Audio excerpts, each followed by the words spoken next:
ভালোবাসার টানে নানা অনুষ্ঠানের আয়োজন করে প্রবাসীরা। পহেলা বৈশাখকে সামনে রেখে সংযুক্ত আরব আমিরাতে দুবাইয়ের ওয়ালাঙ্গং ইউনিভার্সিটির বাংলাদেশি শিক্ষার্থীরা পালন করলো 40তম মহান স্বাধীনতা দিবস।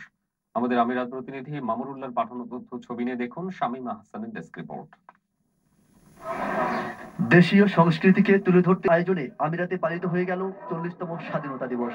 বাংলাদেশের পয়লা বৈশাখ, ইন্ডিপেন্ডেন্স ডে এগুলো সেলিব্রেট করতে আমরা দেখছি মানুষ কত মজা করে, কত বাংলাদেশকে লাইভলি বানায় ফেলায় সেই সময়টায়।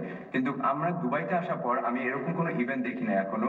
তাই আমরা মানে এখানে কমিউনিটি ওরা করে, অনেক ইভেন্ট করতে চেষ্টা করে, কিন্তু বাংলাদেশের মতো ফুটায় উঠতে পারে না, কারণ আমাদের ইভেন্টস গুলোকে প্রমোট করবে আর আমাদের দেশটাকে ইউএর বুকে মানে ফুটায় তুলবে। যে বাংলা টিভি গুলো যেগুলো আছে, বাংলাদেশি কেবল টিভি, যেগুলো আমরা বড় হওয়ার সময় কিন্তু ছিল না, যে কারণে বাংলাদেশি কালচার, ল্যাঙ্গুয়েজ আমরা অনেকটা গ্যাপ রয়ে গেছে আমাদের মধ্যে। তো আমরা চেষ্টা করছি যে নতুন জেনারেশনে যারা আছে তাদের মধ্যে যাতে এই গ্যাপটা না হয়। এ উপলক্ষে বাংলা বাজার নামে একদিনের মেলায় নানা খেলায় মেতে ওঠে প্রবাসী এই শিক্ষার্থীরা। ছিল মনোজ্ঞ সাংস্কৃতিক অনুষ্ঠান, এতে অংশ নেয় আমিরাতে বসবাসরত বিদেশিরাও। পুরো অনুষ্ঠানে মিডিয়া পার্টনার ছিল দিগন্ত টেলিভিশন।